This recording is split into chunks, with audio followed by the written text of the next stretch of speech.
Yesterday, I made a video about how incredibly powerful and effective nonviolent resistance tactics can be. And one of the examples I used in that video was Sister Anne Rose from Myanmar, who kneeled in front of armed soldiers as they were shooting at villagers.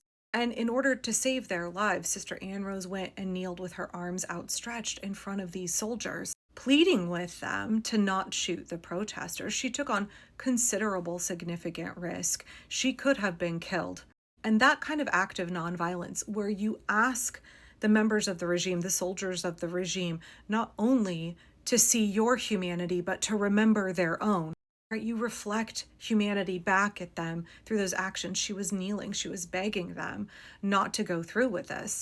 That is so powerful in reaching those soldiers in the moment. And it also creates this very sharp contrast between the regime, which is seen as extreme, brutal, violent, oppressive, and the protester, in this case a nun, unarmed, kneeling with her arms outstretched, coming with nothing but her humanity and begging for these soldiers to please stop.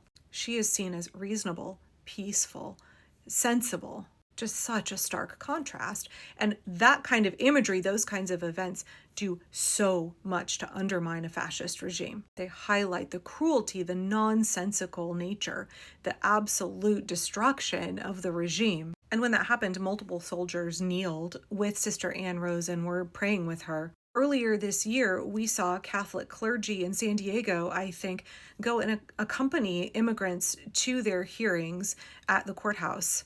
Because we're having this consistent problem here in the States where the American Gestapo, known as ICE, they wait outside courthouses. When immigrants show up for their appointed hearings, they're working through the process to get asylum, they're working to get their green card. They have to go through all of those steps. It is a multi-year long process. If they don't show up for court, then suddenly, they're subject to potentially deportation. But if they show up to court, then ICE is going to snatch them, whether or not they've done anything. So we saw Catholic clergy, and not just Catholic, there have been rabbis and imams and I think Episcopalian pastors as well, who have been accompanying immigrants to court because ICE agents, they don't want to be seen as tackling a priest to the ground, right? They'll tackle an immigrant to the ground, but boy, they see somebody in that collar and they are going to think twice.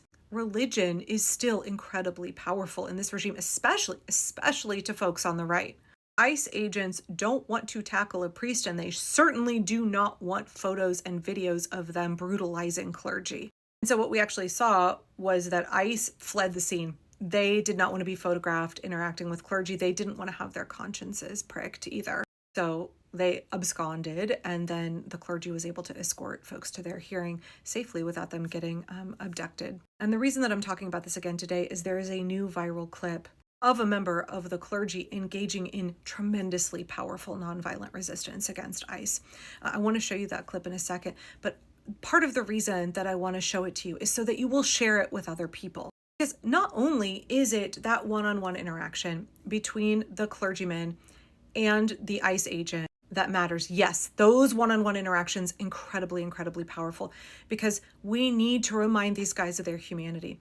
We need to remind them of our humanity, the humanity of immigrants. We've got to plead to them. These are still human beings. I know we want to dehumanize ICE agents in particular, but kind of any law enforcement that's doing the will of the Trump regime. But part of the way we undermine that pillar of support, be it military, ICE, civilian law enforcement, part of the way we undermine those pillars is that we get those people to check in with their conscience and say, why am I doing this? I don't want to do this. This is a bridge too far for me. This is too much. I have to live with myself. I have to look my children in the face. I can't go along with this, right? We don't need them to totally quit entirely. It would be nice if everybody got up and said, I can't do this. I can't work for ICE. I quit. But what we really need them to do is be non-compliant in certain moments, right? We need to work to undermine their desire to uphold the regime. We need to work to undermine their willingness to go along. So yes, one-on-one, super, super important, but even more so, I think, in many regards, is the broader distribution of those images, or in this case, video, because we've got to create that juxtaposition. We've got to create that very strong contrast in the popular consciousness. The regime has got to look cruel, inhumane, brutal, extreme, because that's what they are. And part of the way we do that is by highlighting how decent the resistance is, right? We are in touch with our humanity. We are full of empathy and compassion. We are trying to plead with them and remind them of their humanity. And the power of that contrast cannot be overstated when it comes to taking like ordinary Americans who are not actively involved in resistance and getting them to start to support the resistance movement. When they see images like that, it turns popular opinion against the regime and it lends tremendous support to the resistance movement. We bring more people to our side by sharing those kinds of images and videos because we are highlighting the truth of the situation. The Trump regime is incredibly cruel, inhumane. What they're doing is not okay. And despite what you may have heard from J.D. Vance and Pete Hegseth and Donald Trump, the resistance movement are not just a bunch of thugs. We're not violent. We're not wrecking cities. We are nonviolent. We are reasonable. We are asking for a sensible government. We are asking for the rule of law. And I do want to add one third thing here before I show the video clip.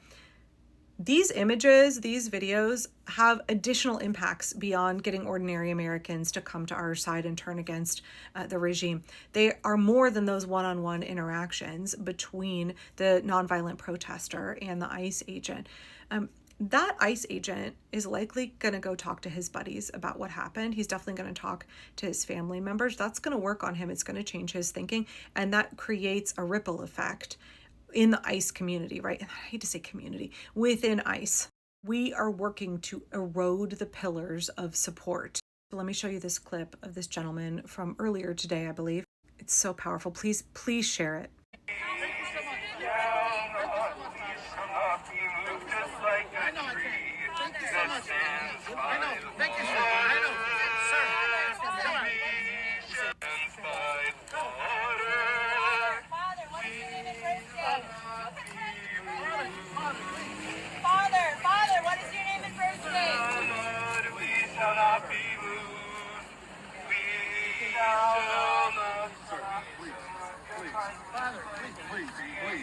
That stands by the water. Guys, you gotta get out of the street.